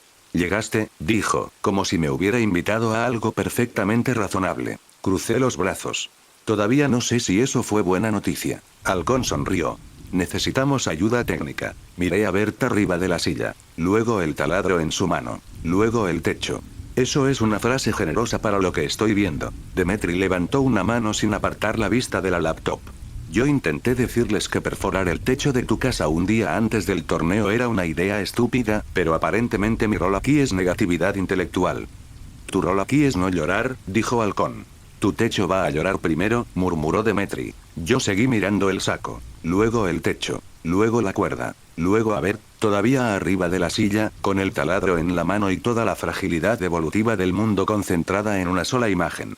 Baja de ahí, le dije. Bert bajó sin discutir. Eso me gustó. Porque hay momentos en los que no quieres debatir autoridad. Quieres que el niño con herramienta eléctrica deje de estar arriba del mueble antes de que la especie pierda prestigio. Me acerqué al saco. La lona estaba áspera, algo polvosa, y tenía ese olor a material viejo que ya absorbió demasiados golpes, demasiado piso y posiblemente muy malas decisiones.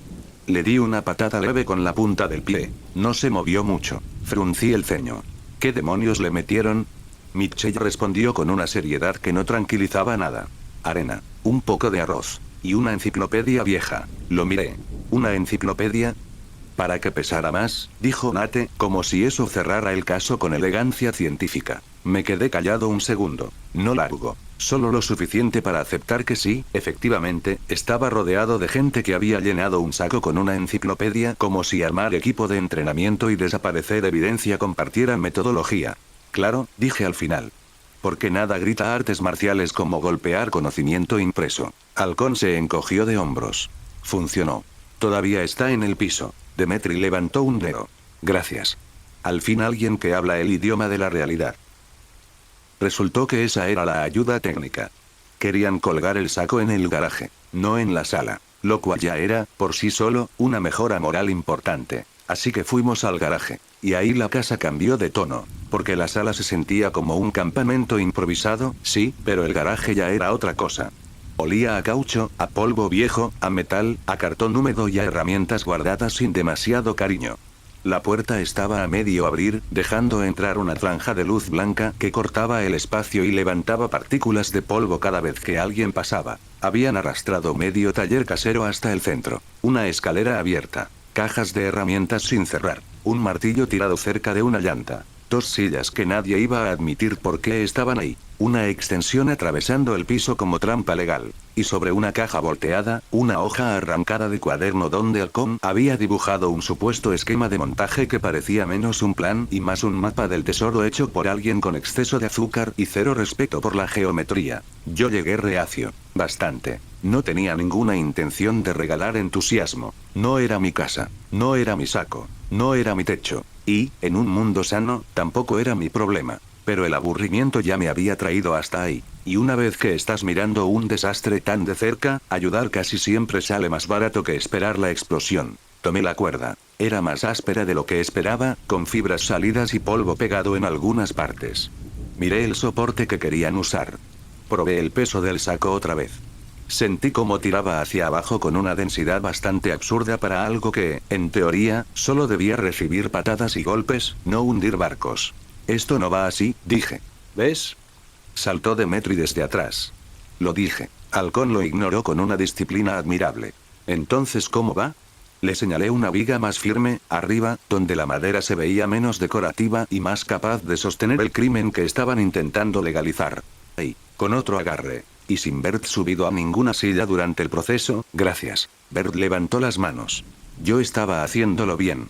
Eso diría cualquiera antes de salir en las noticias locales. Nate soltó una risa. Mitchell también. Bert me miró con una mezcla entre ofensa y respeto. Buena combinación. Nos tomó un rato. Porque trabajar con adolescentes motivados es como intentar construir algo en medio de un temblor emocional leve. Siempre hay ruido. Siempre hay alguien opinando de más. Siempre hay uno queriendo tocar la parte peligrosa solo porque es la parte peligrosa. Pero, de alguna manera, avanzamos. Yo ajustaba. Halcón sostenía. Nate me pasaba herramientas. Mitchell por momentos ayudaba y por momentos solo estaba ahí respirando fuerte, como si eso también contara como asistencia técnica. Y Demetri, desde el fondo, seguía anunciando posibles escenarios de muerte estructural con la serenidad de un presentador de documental. Si ese anclaje cede, el saco va a salir proyectado hacia el auto de tu madre. Gracias, Demetri, dijo Halcón. Tu fe nos fortalece. No es falta de fe. Es física. Eres insoportable. Estoy vivo. Argumento sólido. Al final lo colgamos. Bien, de hecho. Quedó firme. Centrado. Con una pequeña oscilación al principio y luego quieto, pesado, respetable, como si por fin hubiera aceptado pertenecer a ese lugar. Di un paso atrás y lo observé. Nada mal. El garaje, con la cuerda tensada, la viga sosteniéndolo, las cajas abiertas y la luz de afuera entrando de lado, de pronto sí parecía el tipo de espacio donde unos chicos del valle entrenarían un domingo antes del torneo. Improvisado, sí. Medio sucio. Con cero elegancia. Pero vivo. Halcón sonrió como si acabara de inaugurar una franquicia. Sabía que traer un adulto servía. Lo miré. Te juro que si vuelves a decirme adulto, te cuelgo a ti del saco.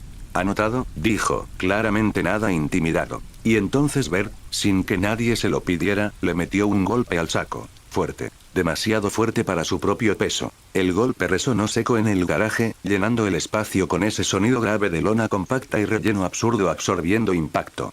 El saco apenas se movió. Bert sí. Retrocedió 2 pasos. Pisó mal. Tropezó con una caja. Y cayó sentado de una forma tan limpia, tan exacta, tan merecida, que hasta el silencio del garaje pareció hacerse a un lado para dejarle escenario. Yo me quedé quieto un segundo. Y luego me reí. No por crueldad. Por justicia escénica. Bien, dije. El saco pasó la prueba. Bert no. Estoy bien, gruñó él desde el piso. Tu orgullo no. Y cuando pensé que eso ya había sido suficiente locura por una mañana, apareció la cocina. Entré porque escuché la licuadora. Error mío. La cocina de la casa de Halcón era más pequeña que la sala, pero en ese momento se sentía igual de ocupada. Había luz entrando por encima del fregadero, motas de polvo flotando junto al reflejo, vasos sin lavar amontonados cerca de un plato con migas, una bolsa de pan abierta, un cuchillo embarrado de algo marrón y una silla corrida hacia atrás como si alguien hubiera salido disparado de ahí hace 20 minutos y nunca hubiera vuelto a acomodarla. Aunque, sí, ahora ya era claramente Auk otra vez, estaba frente a la licuadora preparando algo que llamó combustible de campeón. La jarra ya tenía leche, mantequilla de maní, avena, plátano, 4 huevos y algo rojo que al principio no quise identificar. Me acerqué un poco. Lo identifiqué. ¿Esos son takis? Augni se inmutó. Proteína emocional. Me quedé mirándolo. Hay frases que uno escucha y decide no corregir porque corregirlas sería meterse en una guerra filosófica sin salida ni premio. Demetri apareció detrás de mí. Intenté detener esto también, dijo.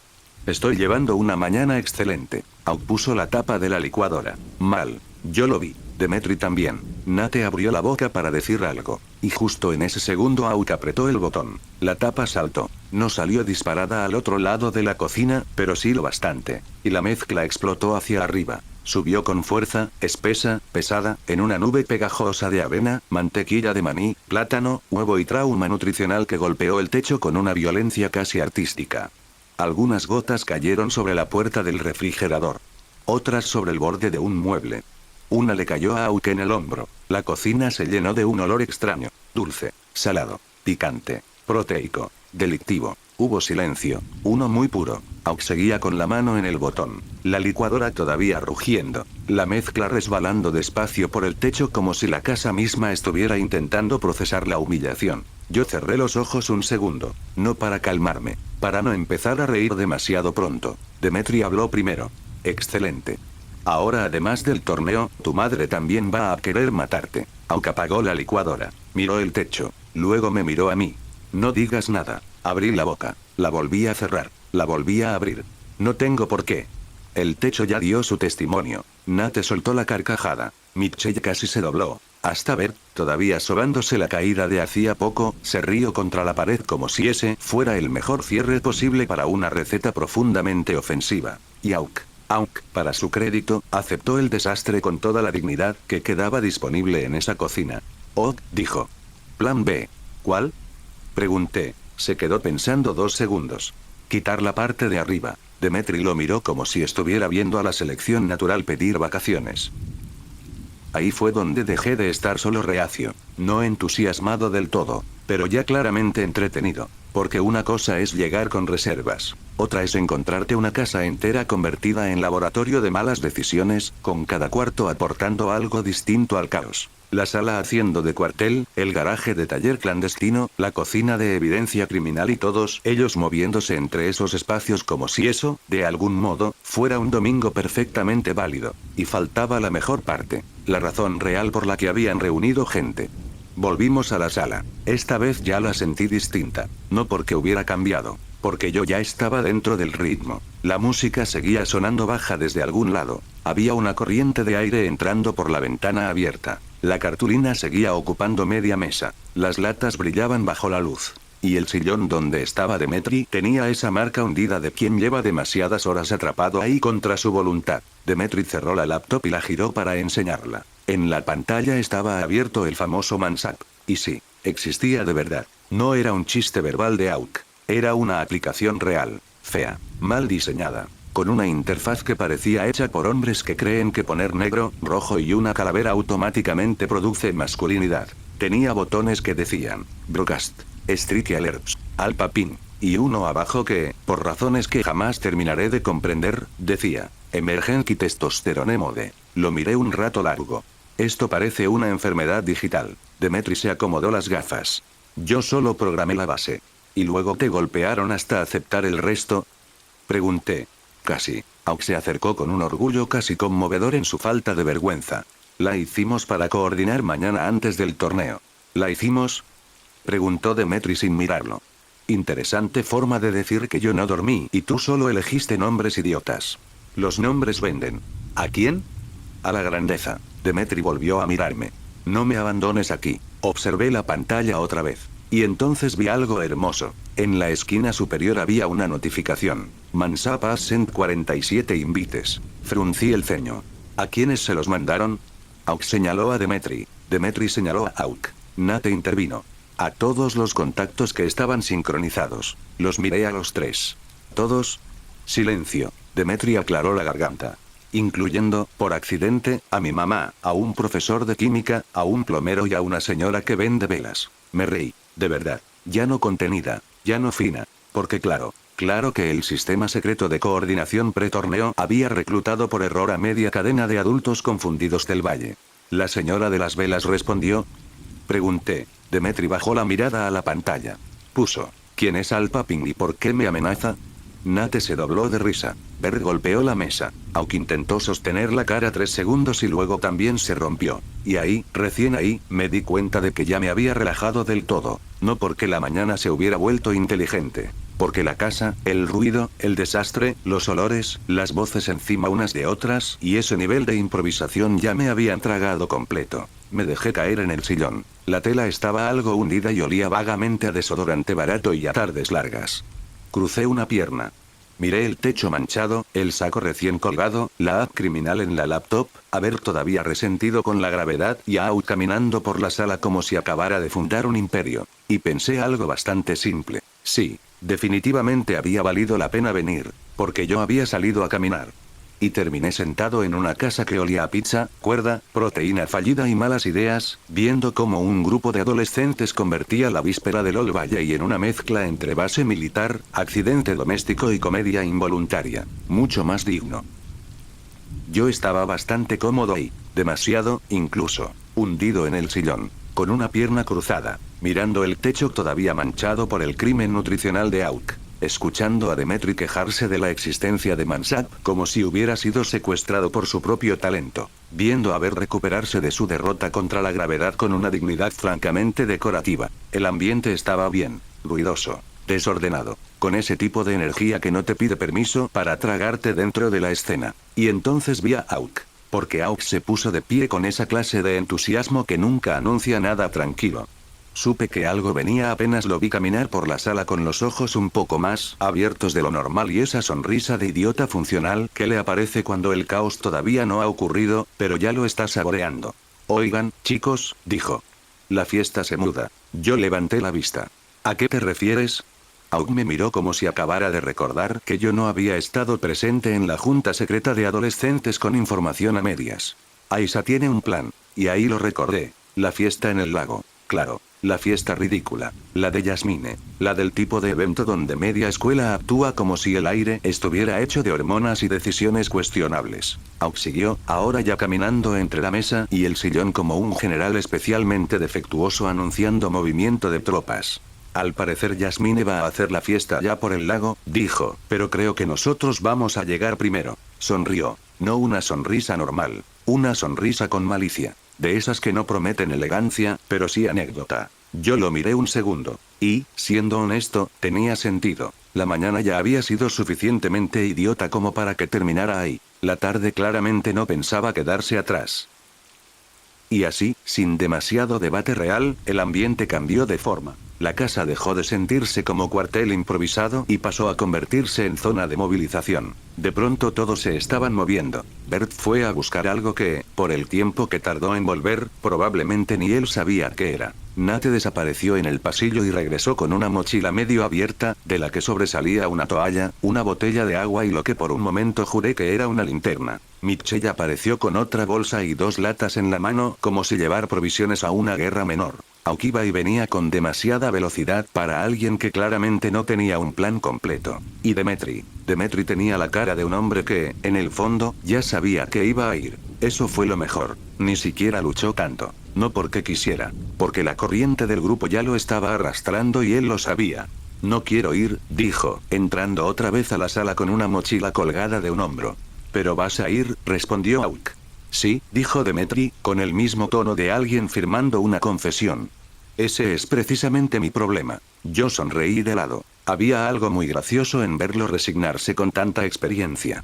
Como si su vida ya le hubiera enseñado que cada vez que Auk decía rápido o plano tengo una idea, la única defensa real era llevar agua y aceptar la humillación con tiempo. Salimos de la casa de una manera excesiva. Muy excesiva. Como si en vez de ir a una fiesta, fuéramos a asaltar una fortaleza emocional. La puerta se abrió de golpe. Entró la luz de la tarde. Y el grupo empezó a salir entre gritos, mochilas, risas, empujones y esa energía absurda que tiene la gente cuando está a punto de hacer algo que todavía no parece una mala idea solo porque no ha empezado del todo. Ya era tarde, sí. Pasaban un poco de las 4. La calle tenía ese color tibio de la tarde bajando lento, y el aire ya no era el de la mañana.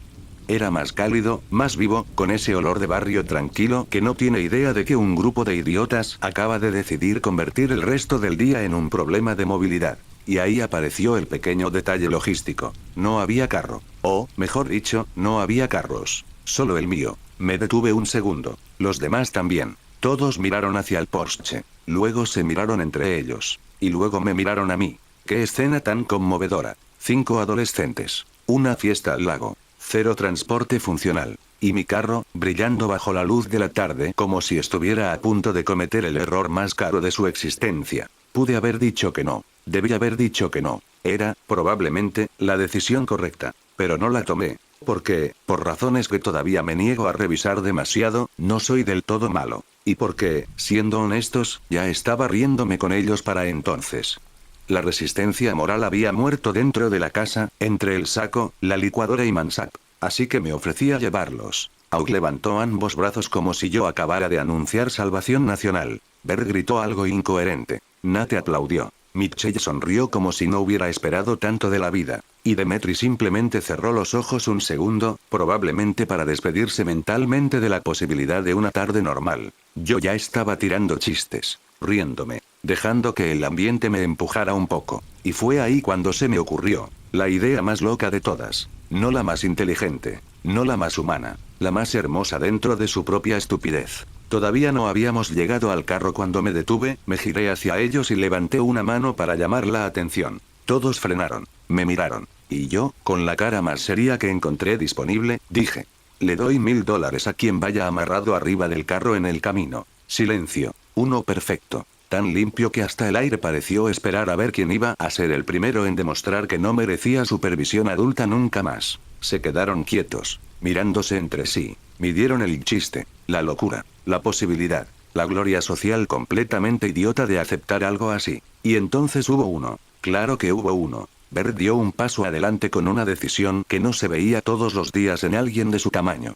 Yo lo hago, hermano. Y el mundo perdió estabilidad. Todos se volvieron locos. Literalmente. Aunque empezó a gritar su nombre como si estuviera presentando a un campeón entrando al ring. Nate lo siguió. Mitchell se sumó. Hasta Demetri abrió la boca para decir que no y terminó soltando una especie de protesta tan débil que nadie la respetó lo suficiente como para frenar. Bert. Corearon. Yo me quedé viéndolo. Mitad divertido, mitad impresionado, mitad ligeramente decepcionado de que nadie hubiera dudado más de 2 segundos. Sí, 3 mitades. Ese era el nivel de la escena. Aunque, sin perder tiempo, salió disparado a buscar cuerda como si llevara toda la vida preparándose para ese momento exacto. Y, francamente, eso era lo más preocupante de todo. Volvió demasiado rápido. Tengo esto, dijo, apareciendo con una cuerda enrollada y la sonrisa del demonio doméstico. Claro que tienes eso, murmuré. Demetri se pasó una mano por la cara. No puedo creer que esto esté ocurriendo a plena luz del día. Tú cállate y ayuda, dijo Auk. No pienso participar en un secuestro vial. No es secuestro si él quiere. Todos miramos a Bert. Bert levantó el pecho. Soy un guerrero. Yo solté aire por la nariz. Ah, sí, ese tipo de guerrero. Nos acercamos al carro. Y ahí la escena ya cruzó cierta línea moral desde la cual solo quedaba comprometerse con el absurdo. Auk y Nate empezaron a organizarlo todo con una seriedad completamente inmerecida. Mitchell acomodó una sudadera sobre el techo para que Bert no se raspara. Bert ya estaba subido, acostándose con una emoción tan sincera que por un segundo casi parecía un voluntario militar en vez de un adolescente a punto de convertirse en accesorio vehicular. Y yo estaba ahí, viendo cómo usaban mi Porsche como si fuera el carruaje final de una secta juvenil con pésima supervisión. Con cuidado, dije. Si me rayan el carro, los tiro al lago antes de llegar. Entendido, dijo Auk, sin dejar de sonreír. Protección total para Bert y para el auto. En ese orden no me tranquiliza nada. Demetri se quedó abajo, mirando todo con las manos en la cintura y la expresión de alguien que ya estaba preparando el discurso que usaría cuando inevitablemente los detuviera una patrulla. Solo quiero dejar claro, dijo, que, cuando esto termine en tragedia o en una multa histórica, yo fui el único que intentó mantener una relación sana con la ley. Tú viniste, le recordé. Sí, respondió. Ese también va a ser mi testimonio más triste. Bert, arriba del techo, ya estaba entrando por completo en personaje. Se pegaba pequeñas palmadas en el pecho, ajustaba los hombros, y se daba ánimos a sí mismo con una intensidad verdaderamente preocupante. Vamos, decía. Soy un guerrero. Soy una bestia. Soy una máquina. ¿Eres liviano? Eso ayuda más, murmuré. Nate casi se dobló de risa. Al final lo amarramos bien. O, al menos, tan bien como puede quedar amarrado un chico al techo de un Porsche sin que Dios baje personalmente a intervenir. La cuerda pasó por un lado, luego por otro. Auk hizo un nudo con muchísima confianza y dudosa tradición náutica. Yo revisé 2 veces. Mitchell tensó. Nate sostuvo. Demetri se negó a tocar nada, pero no dejó de mirar con esa fascinación horrorizada que tienen las personas cuando saben que deberían irse y aún así necesitan ver cómo termina. Bert levantó el pulgar desde arriba. Estoy listo. Lo miré. No digas eso con tanto orgullo. Auk cerró la puerta del copiloto de un golpe y gritó. Nos vamos al lago, idiotas. Y eso, de alguna forma, hizo que todo se sintiera todavía más oficial. Subieron al carro entre risas y empujones. La tarde seguía bajando. El barrio seguía tranquilo. Y mi Porsche, que había sido diseñado por gente seria con dinero, estaba ahora a segundos de salir de una calle residencial cargando a Bert sobre el techo como si ese fuera el desenlace lógico de una buena educación automotriz. Metí la llave. Respiré una vez. Miré al frente. Y pensé algo bastante simple. La fiesta todavía ni empezaba. Y ya valía la pena contarla. Entonces arranqué. Y nos fuimos hacia el lago.